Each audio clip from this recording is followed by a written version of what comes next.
Bonjour à vous et bienvenue sur ce podcast Ose ta singularité et trouve ta valeur ajoutée d'entrepreneur. Je suis Christine Pedizzi, je suis spécialiste en développement économique et commercial des entreprises et j'associe toujours le développement de la posture du chef d'entreprise car je suis intimement convaincue que pour faire grandir son entreprise, il faut grandir soi-même. En dépassant ses croyances, ses propres limites, on peut prendre un nouvel élan, une nouvelle croissance et une nouvelle énergie. Moi, ce que je sais bien faire, c'est voir autrement, voir plus grand, pour une croissance avec plus de sérénité, de structuration et de joie. Mais ceci n'a pas toujours été mon histoire. J'ai moi aussi connu des manques d'oxygène dans ma progression en 10 ans d'entrepreneuriat et je n'arrivais pas à trouver de ressources aidantes à ce sujet.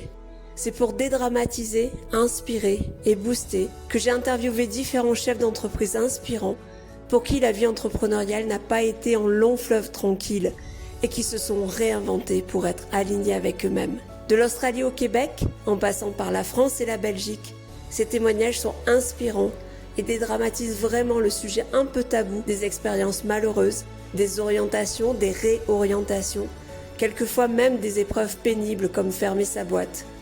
Tout simplement pour revenir encore et toujours plus grand.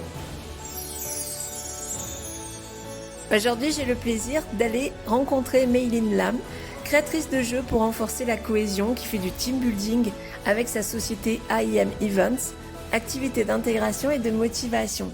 Dès qu'on rentre dans ce lieu, on sent le jeu, on sent le bonheur, on sent le plaisir. Et ce que je vous propose, c'est de rencontrer Mayline. L'interview est vraiment très intéressante.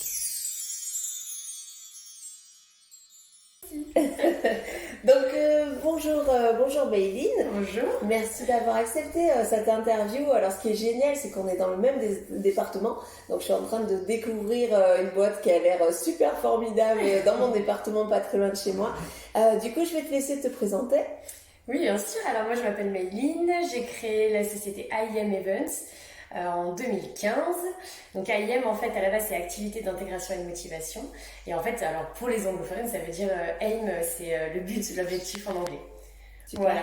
Et je fais du team building. Et je fais du team building. Alors sachant que moi, quand je suis arrivée, j'ai dit je veux faire ça de toute ma vie parce que en fait, si en gros tu passes ton temps à créer des jeux, c'est ça? Exactement. En fait, je crée des jeux pour les entreprises, pour les aider à renforcer la cohésion dans les équipes en fait d'entreprise, c'est ça. Et bon, c'est génial. Enfin, je pense que quand tu arrives, les gens sont super contents de te voir et super contents de la journée ou des moments que tu passes avec eux. Alors, c'est le but. On n'a pas forcément que des clients ravis tout le temps. Hein. Il y a souvent quand même beaucoup d'enjeux. On intervient aussi beaucoup dans des entreprises où il y a parfois des soucis en fait vraiment de dynamique de groupe, parfois il y a des fusions, des services qui s'entendent pas, donc voilà, on n'arrive pas toujours dans des contextes qui sont forcément loisirs.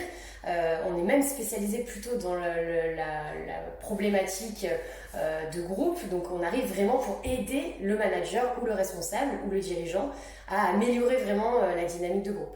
Donc du coup ça dépend, on peut arriver dans des ambiances un peu froides, alors c'est pas toujours le cas, hein. Heureusement il y a des entreprises qui sont là juste pour récompenser les salariés, voilà, il y a des contextes qui sont plus faciles que d'autres. Mais c'est vrai que des fois c'est un peu difficile, mais le but par contre vraiment c'est que derrière ça améliore. Donc oui, à la fin notre objectif, et la plupart du temps il est réussi, c'est que les gens soient bien contents à la fin, ouais, ça c'est sûr. Et s'entendent bien, et échanger, partager, c'est hyper important. C'est super. Et du coup, est-ce que vous êtes formé en interne justement pour lorsqu'on arrive dans un groupe qui n'a pas envie de faire ensemble ou qui est froid ou qui subit un petit peu cette journée, parce que c'est ça en fait, ça peut être une récompense comme quelque chose qu'on subit. Voilà, quelles sont vos astuces ou qu'est-ce que vous avez pour justement ensoleiller cette journée, quoi. Alors le jeu déjà est fait vraiment pour que ce soit confortable, accessible, éclectique en fonction, parce que on prend toujours beaucoup de temps sur le cahier des charges du client pour connaître un maximum l'entreprise. Donc on reste en règle générale au moins 1 heure par téléphone ou de visu. Mais des fois ça suffit pas parce qu'en fait le manager peut penser connaître ses équipes et oublier 2-3 éléments ou voilà. Donc on est vraiment, on fait en sorte que le jeu soit le mieux fait possible pour que toutes les conditions soient réunies pour qu'on passe un bon moment. à partir de là, il se peut, comme tu dis, que des fois, malgré tout ce qu'on a prévu, il y ait des gens un peu réticents ou des gens un peu moins dedans. Et donc là, en fait, moi, je recrute énormément au savoir-être. En fait, tous mes animateurs, mes coordinateurs et mes comédiens sur certains jeux, parce qu'on a des jeux qui demandent vraiment un apprentissage, voilà, quand on a des Cluedo géants, il faut des comédiens. Tous les gens que je recrute, ils ont tous beaucoup de savoir-être. Donc, ils sont très polis. Ils sont très adaptables, ils sont très souriants, ils sont très avenants et ils ont vraiment la flexibilité et un peu tu sais, ce truc de sentir les gens. Ah ok, là je vois que la personne, elle a l'air un peu moins à l'aise, je vais pas la brusquer, je vais l'amener tranquillement dans le jeu, elle fera comme elle veut. Enfin voilà, il y a vraiment cette bienveillance en fait. Je pense que vraiment la base, c'est que je recrute que des gens bienveillants. C'est hyper important. Et la bienveillance, c'est super important, clairement. Alors, je vais le redire, mais c'est parce que j'en suis hyper fière. J'ai eu le prix de la bienveillance cette année par la Chambre de commerce. Donc ce qui est génial, donc au-delà du côté super, enfin, je suis très honorée et puis tellement fière de ça. Mais on s'aperçoit que du coup maintenant la bienveillance c'est quand même quelque chose qui est primé et c'est-à-dire qui devient vraiment important puisqu'il y a un prix pour ça et puis il y en a certainement d'autres et ce côté bienveillance vraiment s'occuper de chacun des autres avec empathie, ne pas considérer le groupe comme un groupe et ok j'ai cette presta à faire et je la fais mais bien comme chaque individu et puis avoir des stratégies différentes donc ça me parle énormément donc merci de faire le point. Et effectivement, je vois mieux ton positionnement, c'est-à-dire que ce n'est pas que de la cohésion d'équipe, c'est la cohésion d'équipe, mais dans des contextes qui peuvent être particuliers et avec des bénéfices du coup encore plus grands. C'est ça, en fait, toute l'efficacité, c'est pour ça qu'on travaille rarement, alors ça arrive qu'on travaille avec des individuels pour des gros événements, mais c'est vrai que nous on est vraiment spécialisés sur l'efficacité. Donc évidemment c'est toujours ludique, l'efficacité elle est plutôt pour le manager. Les joueurs, nous, ils passent un très bon moment et l'air de rien, derrière ils ont partagé, c'est des exemples très très concrets mais si tu veux quand par exemple tu t'entends pas très bien ou tu as du mal à communiquer avec un collègue de travail parce que pour X raisons vous n'êtes pas sur les mêmes valeurs, vous n'arrivez pas vraiment à échanger, vous comprenez pas, et bien en fait de sortir du cadre du travail dans le cadre qui est pourtant ultra cadré et réglé du jeu, parce qu'il y a des règles du jeu, une récompense, du temps, voilà, c'est très très cadré. Mais là-dedans, l'objectif c'est quoi? C'est gagner ou s'amuser, enfin voilà, il y a des objectifs très très ludiques. Mais il n'empêche que tu sors en fait du cadre du bureau. Et derrière, tu vas partager un moment incroyable. Tu vas te rendre compte que ce collègue-là, en fait, il est super fort, j'en sais moi, à la pétanque. Et vous avez partagé une victoire, vous êtes serrés dans les bras. Bon, en ce moment, il y a le Covid, on est bien. Mais tu vois le truc, c'est que du coup, derrière, tu dis, waouh, ok, en fait, je le découvre autrement parce qu'on nous a donné cette opportunité en entreprise de vivre des moments vraiment différents. Et ça marche super bien. Le jeu, c'est ultra puissant. C'est ultra puissant. Puis il n'y a pas de défense. Enfin, je veux dire, si on fait... moi, je sais que quand je fais des formations ou des animations, je fais jamais faire de jeu de rôle parce que quoi de plus horrible de faire comme si on était dans la vraie vie. C'est pas forcément fun et tout, mais dès qu'on passe par du jeu... En fait, on retrouve un peu son âme d'enfant et donc on y va à fond et c'est vraiment magique. Bon, super Méline, moi je venais aussi t'interviewer sur ta vie d'entrepreneur, puisque ça fait combien de temps que tu as démarré cette entreprise-là? C'est depuis 2015, donc oui, ça fait 6 ans en 2021, oui c'est ça. 6 ans déjà. Et est-ce que ça a été un long fleuve tranquille? Pas du tout. Alors pas du tout quoi. Non, ça a été compliqué. Après, bon, je vais pas vous faire les 6 années, mais en gros, au début, calme plat, hyper difficile de se lancer. J'avais 28 ans. Je sortais, enfin moi j'ai toujours été très très salariée, donc j'ai fait plein de petits boulots, j'ai été serveuse, caissière, enfin voilà, donc j'ai toujours eu le service client, mais du coup j'avais vraiment une posture de salarié au service du client à tout prix, au service de son patron. Donc en étant ma propre patronne, il a vraiment fallu prendre confiance en moi, voilà, ça a été vraiment un parcours un peu difficile. Et puis au début, alors autant j'arrivais très bien à vendre pour les autres, mais alors me vendre moi c'était vraiment pas évident. Donc au début, voilà, premier réseau, et ça a été, en plus j'ai un métier qui jusque-là était quand même saisonnier. Aujourd'hui j'ai trouvé la parade en proposant des jeux en intérieur, mais au début non. Et puis voilà, j'avais pas de... Moi j'ai fait la fac, j'ai un bac plus 5, mais j'ai pas fait d'école de commerce. J'ai une famille vraiment pas aisée, donc en fait en débutant si tu veux j'avais rien quoi, j'avais pas de sous, j'avais rien. Comme souvent les créateurs ont rarement beaucoup d'argent. J'ai juste fait un petit prêt pour avoir un véhicule quoi, mais sinon c'était vraiment départ de zéro quoi. Et donc si tu veux, vraiment ça a été galère. J'ai eu des phases où j'ai commencé un petit peu à travailler, puis des phases de calme plat, personne m'appelait, j'arrivais pas à aller toquer aux portes, enfin ça a été vraiment l'enfer. Au bout d'un moment, j'ai réussi enfin à faire mes premiers réseaux. Voilà. Après, c'est assez exponentiel. Comme mon premier jeu a bien marché, j'ai été recommandée. Donc, par le bouche à oreille, j'ai commencé à travailler. Et là, en fait, ça a été une question de gestion de temps qui a été vraiment pour moi très très difficile parce que comme c'était saisonnier, j'ai passé des mois franchement, à faire mes OP jusqu'à minuit la veille, à découper les balises, enfin vraiment l'enfer. Donc voilà, je remercie mes proches et surtout mon conjoint pour sa patience. Mais non, ça a été galère. Et du coup, après, bon, voilà, ça a été plutôt des vagues de hyperactivité et des vagues de calme plat. Donc voilà, tu essayes plus ou moins de recharger les batteries, mais voilà, en termes d'énergie, ça a été hyper compliqué. Et donc là on est en 2021, 2020, donc en 2019 j'ai recruté ma sœur à temps complet, malgré que j'avais déjà quand même une petite dizaine d'animateurs, coordinateurs, mon conjoint avec qui je travaille beaucoup, qui m'aide beaucoup sur les OP, mais j'avais besoin de quelqu'un vraiment en préparation d'OP sur place. J'ai recruté ma sœur, ça s'est super bien passé, sauf que je ne savais pas manager, vu que je n'ai jamais appris à manager. Donc on a fait un peu comme on pouvait et toutes les deux on s'en est sorties. Voilà, donc on a fait une très belle année en 2019. Et j'avais quand même l'intention quand même début 2020 de recruter une troisième personne et vraiment d'arriver un peu à structurer parce qu'en fait juste ça fait 6 ans que je travaille plus de 50 heures par semaine facile et que c'était juste pas possible quoi.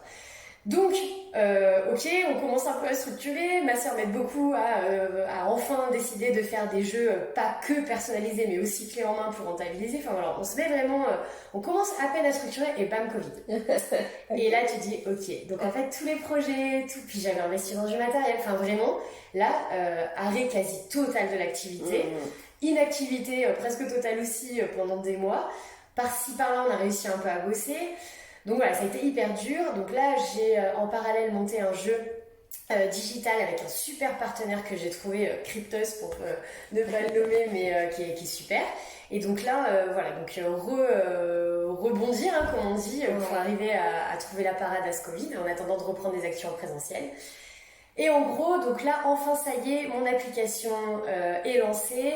J'ai recruté la fameuse personne que j'ai recrutée, elle est là, on n'a rien lâché 1 mois et demi après. Donc voilà, et en fait je suis en train de suivre des formations certifiantes de manager de la performance.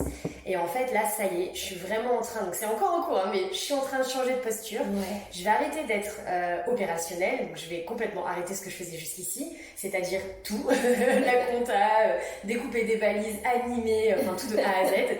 Je vais essayer de structurer et petit à petit, le but c'est de passer vraiment manager de ma boîte, gestionnaire de ma boîte et de faire à 80% du temps du développement d'entreprise parce que j'ai vraiment envie, je pense vraiment que ma boîte peut se développer, peut cartonner, mais en fait juste j'ai pas assez de temps, j'ai pas assez d'énergie, je peux pas y arriver quoi.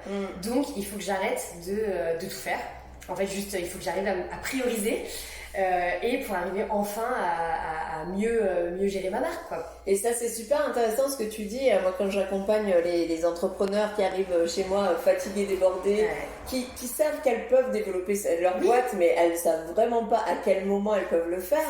Et à chaque fois moi je leur dis où est ta plus-value en fait. Par exemple, comme tu dis, pour faire la compta ou pour faire le découpage des bannières ou autre, est-ce qu'il y a besoin que ce soit toi ou est-ce que ça tu peux déléguer, donc en interne ou en externe? Et du coup, c'est vraiment de bien se connaître et de bien savoir là où on est bon, là où on va être le meilleur, c'est-à-dire qu'on est irremplaçable dans sa boîte, entre guillemets bien entendu, pour ne faire finalement ce en quoi on est bon et donc faire du développement d'entreprise et pas de la gestion, on éteint tous les incendies et puis le lendemain on commence et puis on est épuisé parce qu'on se dit mais en fait je me suis pas mise à mon compte pour ça quoi. Comment je fais pour changer d'échelle quand j'ai des clients et c'est souvent une peur de réussir. La peur de réussir c'est de passer de 50 heures à 60 heures alors que au départ, on se met aussi à notre compte pour notre qualité de vie, je pense. Donc, exactement. C'est un peu paradoxal, mais tu as tout à fait raison, c'est ça. Moi, je veux l'équilibre dans ma vie pro-perso. Et en fait, tu te rends compte avec le Covid, quand tu t'arrêtes, tu dis ah oui, d'accord, non, mais en fait, j'ai quand même vécu des moments où j'avais pas une demi-heure pour appeler mon meilleur ami, quoi. Et là, t'es là, ouf, en fait, ok, c'est pas du tout ce que j'avais prévu, et t'es la tête dedans, donc en fait, tu en sors jamais. Mais par contre, pour moi, le plus dur, ça a été, donc, quand je dis c'est dur de manager, c'est pas dur de manager au sens dire quoi faire aux gens. Ce qui est dur, c'est déléguer. Déléguer au sens, là, je te confie complètement mon bébé, quoi. Et ça a été vraiment, il a fallu... Enfin, je pense que c'est... Pour le coup, il faut pas mélanger le pro-perso dans le sens qu'il faut vraiment savoir ce qu'on veut dans la vie. Et avoir vraiment ça en tête pour se dire, ok, là, j'abandonne les valises, le découpage de valises, et je fais confiance à quelqu'un qui est capable de le faire et qui va le faire aussi bien, voire même mieux, parce que moi, je sais qu'il y a des choses que mes collaborateurs, collaboratrices font mieux que moi. Donc du coup, je me dis, trop bien, fais-le, tu t'éclates, tu le fais super bien, tu le fais mieux que moi. Il faut juste que je lâche en fait. Et ça demande quand même d'avoir un peu la big picture, tu sais, de se dire, ok, tu veux quoi dans ta vie, quoi. C'est exactement ça. Et c'est dur. Oui, je sais que c'est dur. C'est dur parce qu'en plus, on est formaté avec des croyances qu'il faut bosser. Quand on bosse beaucoup, on peut réussir. Alors la conception de réussir sans bosser beaucoup, c'est difficile. On a l'impression qu'on fait les choses, nous, on sait parce que c'est dans notre tête et que du coup, les autres vont pas savoir ou ça va pas être aussi bien fait. Et en fait, on s'aperçoit quand on commence à déléguer et quand on prend le pas, en principe, on délègue. Enfin, moi, je m'allège de tellement de choses à faire pour ne faire que en quoi je suis bonne. Moi, je suis bonne en animation, je suis bonne en coaching, je suis bonne en stratégie. Pourquoi je vais aller découper ou faire des tableaux Excel, quoi. En fait, il y a des autres qui le savent vraiment mieux que moi. Et c'est vraiment, et c'est aussi une question, comme tu dis, de posture. Mais on ne peut faire grandir son entreprise que si on grandit soi-même. Et du coup, et c'est génial que tu aies dit, là, je fais une formation, j'ai mis le doigt sur ce qui collait pas ou là où j'avais besoin d'aide, et voilà, tu es allé chercher une formation. Je pense concrètement que je ne pense que seul on ne peut pas avoir de solution au-delà de ce qu'on connaît nous-mêmes. Et du coup, il faut un regard extérieur, un apport extérieur, un nouvel élan en fait pour moi. C'est ça. Ah, mais je pense que l'accompagnement il est indispensable parce que voilà, comme tu dis, on a tellement d'injonctions, tellement d'idées préconçues que c'est hyper difficile tout seul de se rendre compte. Alors on se rend compte sur le tas, mais avec perte et fracas. Donc, c'est ça. Et puis c'est long. Le temps il est limité, donc du coup tu vas passer peut-être 5 ans à apprendre que en fait c'est chouette de déléguer alors que si tu as une experte ou un expert comme toi, voilà, toi tu vas pouvoir nous dire non, en fait je te jure que, moi je sais que là la formation, ce qui m'a beaucoup aidée, c'est que la personne me réapprend un peu l'idée de leadership, l'idée de commandeur de sa société et m'explique enfin qu'en fait je suis responsable de ma boîte. Et le mot responsabilité a beaucoup de sens pour moi. Et du coup, ça a vraiment switché dans ma tête en me disant « Ah oui, non mais en fait, oui, c'est ça. En fait, quoi qu'il arrive, c'est moi qui dois prendre la responsabilité, en bien et en mal, de ce qui va arriver à ma boîte. » Et donc du coup, d'un seul coup, ça m'a paru évident que il fallait quand même que je suive la personne, ce qu'elle fait, tout en lui laissant la liberté qu'elle devait avoir par rapport à mon management. Mais quand même cette idée de, voilà, comme je suis responsable, je vais vraiment encadrer, accompagner. Donc voilà, c'est des petits switches, mais je pense qu'effectivement l'accompagnement, il est indispensable. En fait, les gens experts. Pour poser les bonnes questions, parce qu'en fait, on fonctionne quelquefois en pilote automatique, on peut pas tout répondre. Et puis il y a des choses aussi. Moi, je vais te donner un exemple concret. J'ai déposé hier le nom de mon site qui sera christinepedizzi.com. En fait, ça fait 10 ans qu'on me dit, mais les gens, ils viennent pour toi. Bien sûr. Et donc, je me suis abritée derrière un nom de société, je me suis abritée derrière des noms de sites, je me suis abritée derrière, et chaque fois, on me disait, mais t'es où, toi, dans le site? Je suis là, regarde ma photo. Et en fait, c'est aussi... donc c'est aussi bien d'écouter ce qu'on nous dit parce que souvent on a l'évidence sous nos yeux, mais encore faut-il arriver à lever le voile qu'on a devant les yeux pour le voir. Et l'intérêt d'une personne extérieure, d'une formation ou d'un livre ou quelque chose qui vient faire bouger ces choses-là, et c'est super important quoi. Et comme tu dis, on gagne du temps. Moi, j'ai accompagné des personnes qui auraient passé 5, 6 ans, 7 ans à faire la même chose pour arriver peut-être même pas au même résultat. Alors que là, tu boostes, tu t'allèges de choses, tu en prends d'autres et puis tu fonces, quoi. Donc c'est génial. J'adore ton énergie et puis ton retour parce que c'est vrai que c'est aussi super important. Tu as transformé aussi, d'après ce que je comprends, une contrainte en opportunité. Covid, arrêt total, et là tu as parlé d'une application digitale en tout cas, donc est-ce que tu l'aurais fait sans cette contrainte-là? Alors je l'aurais pas fait, il y a 2 choses principales que je n'aurais pas faites et que je suis très contente d'avoir eu cette crise entre guillemets, alors clairement financièrement, moralement c'était l'enfer. Heureusement j'ai eu de la chance de ne pas avoir de personnes dans mon entourage touchées par la maladie, donc ça permet quand même de garder une énergie créatrice correcte. Mais il y a donc mon catalogue de jeux, ça c'est un truc je crois depuis le début de ma création 2015, j'ai dû me le dire et je pense que tout le monde, tous les gens que je connaisse, pro, perso, me l'ont dit, fais un catalogue d'activités. Et je sais pas pourquoi je bloquais, je ne pouvais pas, je pense que je pouvais pas lâcher le fait de faire des jeux sur mesure. J'avais beaucoup de mal et en fait les gens disaient mais ça n'a pas de sens, personne ne fait ça, personne repart de zéro pour chaque client, c'est impossible en fait. Et donc là ça m'a permis de me dire ok, tu vas lâcher ça pour justement proposer encore plus de qualité sur mesure aux gens qui en ont besoin, mais les gens qui ont juste entre guillemets besoin d'un jeu qui est déjà fait, qui peut tourner sans toi, fais-le. Donc là, alléluia, j'ai fait un catalogue. Et l'application digitale, ça fait quand même très longtemps qu'on me demande des jeux, des rallyes digitaux, des choses comme ça, et en fait je t'avoue que j'ai beaucoup cherché, j'ai jamais trouvé. Parce que ma façon de faire les jeux est tellement quand même personnalisée et tellement... C'est un mix entre je veux que la jouabilité soit impeccable, hyper confortable, hyper fluide, sans contraintes. Et je veux en même temps pouvoir mettre ce que je veux dedans. Et donc ça, personne ne me l'a proposé à part pour 100 000 euros, quoi. Donc à ce jour, j'ai jamais pu répondre aux quelques demandes de digitalisation. Et là, écoute, je n'avais jamais eu cette idée-là, mais je me suis associée avec un pro en fait du jeu en ligne, et donc lui il a un site où il y a 240 000 joueurs dans le monde entier, donc c'est vraiment un pro du jeu en ligne, tu vois, un vrai joueur, et donc ensemble on est en train de créer sur mesure ce dont j'ai besoin pour faire du jeu derrière. Et donc c'est génial parce que je me relance dans un domaine que jusque-là je ne connaissais pas avec un expert, donc c'est royal, c'est vraiment royal. Et du coup c'est exponentiel parce que là tu peux atteindre d'autres, oui. Imaginons d'autres pays et autres, oui. Comme tu disais. Alors déjà. c'est assez illimité, oui. Et c'est vrai et c'est pour ça aussi que là il va falloir que mon temps il soit vraiment priorisé sur le développement de cette application et de mes jeux en présentiel. Mais quoi qu'il arrive, il y a un moment, je peux pas me dédoubler. Donc c'est... Voilà, je garde, mais vraiment, je dirais, tu verras en bas, hein, c'est noté. Mais voilà, il faut... le cap, là, j'ai pour la première fois depuis 2015, j'ai un cap, déjà. Alors jusqu'ici, je me suis... Concrètement, je sais que ça se dit pas trop, mais je me suis complètement laissée porter. Oui. J'ai subi complètement, et c'est très bien parce que j'ai réussi à bosser, mais j'ai subi les demandes. On me demandait de faire un truc, oui, je le fais, et sans jamais avoir. On me disait, tu veux faire quoi dans 3 ans? Je me suis dit, non, j'en sais rien. Et là, pour la première fois, ça y est. Je sais où je vais, je sais où j'ai envie d'aller, voilà, ça y est, là je suis à la barre, là, ça y est. Ouais, c'est ce que tu dis, tu es à la barre, c'est-à-dire qu'il peut y avoir des tempêtes, il peut y avoir du beau temps, il peut y avoir l'envie d'aller pêcher à côté, de t'arrêter un moment, mais en fait ton cap tu l'as. Et ça, quand on n'a pas de cap, comment veut-on arriver quelque part? En fait, comme si tu mets pas d'adresse dans ton GPS, t'arrives où? Bon, c'est pas. C'est ça. Et du coup, t'es là, tu dis, ah c'est cool, ou alors, ah c'est pas cool. Ah mais si j'avais su, je mettais une adresse aussi. Et pour moi, la stratégie, et au-delà de la stratégie, la vision et le sens que ça a pour nous, c'est ça ton cap. Après, on décline en stratégie, en plan d'action, en action et en suivi d'action, quoi. Mais pourtant, je suis spécialiste en stratégie et de plus en plus, je vais encore plus loin que la stratégie. C'est-à-dire, quel est le sens? Pourquoi tu te lèves le matin, en fait? La question, si tu n'as pas d'objectif fort, de moteur fort, pourquoi tu te lèves le matin, en fait? Et là, on sent que toi, tu sais pourquoi tu te lèves, on sent beaucoup d'énergie positive, tu sais où tu vas et tu vas mettre donc les moyens et donc ça va fonctionner, quoi. Donc c'est super, merci beaucoup de ce retour. Si tu avais des conseils à donner à des personnes qui sont actuellement dans des entrepreneurs qui sont un peu dans le brouillard en ce moment pour X raisons, soit parce que justement à cause du Covid ça s'est arrêté, soit parce qu'elles sentent qu'elles ne vibrent plus avec leur entreprise, soit parce qu'elles sont débordées et que fatiguées.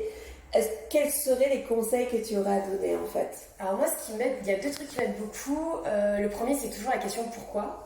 Donc, comme tu dis, pourquoi je me lève le matin, mais même quand je me dis, ok, donc là, je veux développer mes jeux sur catalogue, par exemple. Ok, pourquoi? Parce que je veux que ça tourne tout seul. Ok, pourquoi? Pour que ma boîte soit rentable. Pourquoi? Pour que derrière, je puisse avoir une vie équilibrée et arriver à mettre assez d'énergie dans la création de nouveaux jeux. Tu vois, il y a toujours le pourquoi. Le pourquoi du sens. Ok, pourquoi tu fais ce boulot-là? Parce que j'ai vraiment envie que dans les entreprises, ça soit cool. Parce que pour moi, j'ai la chance de me dire mon travail, je l'adore. Et j'ai beaucoup travaillé dans plein d'équipes différentes. Et en fait, je pense vraiment que même si le boulot est pas fou et pas un truc un peu difficile physiquement ou un peu rébarbatif, si tu as une bonne équipe, si tu as un bon manager, tu peux vraiment vivre ta meilleure vie. Et je pense que ça, c'est important. Et donc le pourquoi, il est là, il est ok, aider un maximum d'entreprises. Donc il y a plein de choses comme ça. Et le deuxième conseil que je pourrais donner, c'est les faits. Parce que, pareil, je peux avoir confiance en moi sur certains points. Donc voilà, je sais que mes jeux sont créatifs, marchent bien et tout ça. Mais il y a 2-3 trucs forcément où je suis beaucoup moins confiante. Comme tu disais très justement, le côté je travaille pas assez, je l'ai beaucoup ça. j'ai vraiment été éduquée à voilà, il faut te lever le matin, il faut travailler, il faut se lever tôt, il faut voilà. Donc très souvent j'ai j'en ai pas fait assez. Et ben du coup tu t'en tiens aux faits. Donc tu calcules ton nombre d'heures et là tu vois oui quand même en fait. Les faits t'aident beaucoup à prendre les bonnes décisions. Moi des fois je m'auto-rassure quand je me dis mon Dieu mais en fait je sais plus faire les jeux, tu vois, après une période d'activité, t'es là, ok, non, c'est pas possible. Hop, tu vas regarder tes témoignages clients. Ok, même pour toi, le pire jeu qui était, le mec a juste dit, c'était sympa. Putain, c'est horrible, t'es là, quoi, juste sympa, c'est horrible. Non, mais non, voilà, c'était sympa, ça veut dire, c'est-à-dire, c'était sympa. Ok. Donc voilà, moi je sais que quand je pars un peu sur des choses un peu négatives, ou des peurs, ou voilà, des difficultés, les faits m'aident beaucoup, je l'écris vraiment noir sur blanc, et c'est un peu voilà, des appuis en fait, des espèces de petites béquilles de ok, dans les faits, j'ai fait ça, ok, bon, dans les faits on peut dire que c'est bien, et du coup ça aide beaucoup. Ouais, carrément. Et puis tout ce qui est tableau de suivi aussi, c'est-à-dire les opportunités que j'ai en cours, le chiffre d'affaires que j'ai signé, par rapport à mes objectifs, tout ce qui est vraiment factuel. C'est ça. Moi j'aime bien faire calculer l'objectif de départ en début d'année, non pas en chiffre d'affaires, enfin bien entendu en chiffre d'affaires, mais c'est surtout combien ça représente de clients par an et du coup par mois et quelquefois par semaine. Et là tout de suite on voit si c'est réaliste pas réaliste. Il faut 2000 clients par jour. Je dis waouh, il faut être compliqué. Voilà, du budget de com, t'as pas de budget, alors change de. Enfin voilà, on va changer de stratégie. Donc c'est vraiment très factuel. Du coup ça rassure vachement et de voir que oui peut-être que tu es en retard ce mois-là, mais que tu as déjà beaucoup d'opportunités pour le mois prochain qui sont prêtes à être signées. En fait c'est aussi s'appuyer pour dire ok, je peux aller à la piscine, je peux faire ça. Enfin moi je fonctionne, j'ai mon tableau Excel qui est tout le temps devant mes yeux pour pas perdre le cap justement, parce qu'on le perd avec les urgences du quotidien, avec ce qui nous arrive, avec nos humeurs, etc. On peut perdre ce cap-là et du coup avoir son cap et le cadrer par des tableaux de suivi notamment. Et comme tu dis, le fait, quand tu vois un fait, quelque chose qui est tangible, tu peux pas y projeter des peurs, y projeter des petits vélos dans la tête, etc. C'est ça. Donc j'aime beaucoup ton conseil, c'est super en tout cas. Moi aussi, j'ai des tableaux Excel par-ci par-là. Justement, dès que je panique un peu sur le flux de choses à gérer, le temps et tout ça, vraiment écrire soit noir sur blanc, soit les tableaux Excel, ça c'est mes deux outils aussi qui sont hyper importants. Ouais. Ça sort tout ça de ta tête, c'est posé, voilà, ça aide beaucoup. Bon, c'est clair. Et du coup, si on prend dans ta vision globale de vie, c'est-à-dire dans 3 ans, donc Mayline, tu es comment? Je parle à la fois de Mayline, de la chaîne d'entreprise, de toutes les casquettes qui te constituent en fait. Alors moi, dans 3 ans, mon objectif, c'est déjà d'avoir 5 salariés. Super. Ce serait bien. On est en train d'y travailler. Mais l'idéal dans 3 ans, ce serait vraiment ça. En fait, qui est une équipe. Alors, 5 c'est le max, mais une équipe de permanents. J'aimerais beaucoup que tous mes partenaires, mes prestataires, mes freelances soient beaucoup plus, justement, qu'il y ait beaucoup plus de cohésion d'équipe, dans le sens où j'aimerais beaucoup pouvoir les faire travailler plus souvent. Ouais. Donc j'aimerais vraiment pouvoir faire, je dis n'importe quoi, mais un nombre d'OP au moins saisonnier avec eux, donc ça ce serait vraiment bien. Qui est vraiment en gros, qu'IM Event soit une vraie, entre guillemets, entreprise avec des gens qui arrivent à en vivre grâce à ça. Donc voilà, j'ai vraiment cette envie-là, et plus personnellement, j'ai vraiment envie d'être la manager de ma boîte. Donc pour moi, j'aimerais que dans 3 ans, je puisse créer un jeu, peut-être une fois par mois, une fois tous les 2 mois, le lancer, le structurer, et pour que le jeu ensuite tourne tout seul. Donc je garderai toujours la création, parce que comme tu dis, c'est ma plus-value. Je garderai toujours sur le côté les jeux personnalisés, parce qu'il y a vraiment des gens qui ont des demandes vraiment spécifiques, par exemple de formation, de choses comme ça, mais voilà, vraiment quelque chose à part. Et un peu naviguer là-dedans et avoir une vie équilibrée pro-perso. Ça, c'est vraiment important pour moi, du 50-50. Quoi. Ouais. Ok, 50-50. Oui. Donc voilà. Donc le cadre est posé, et c'est cool parce que dans la mesure où il est posé, après tu vas mettre en place les actions qui vont avec, quoi. Donc écoute, merci beaucoup pour ce retour. Merci à toi. Et puis au plaisir de se revoir physiquement, parce qu'on n'est vraiment pas loin. Merci beaucoup. Merci à bientôt. À bientôt.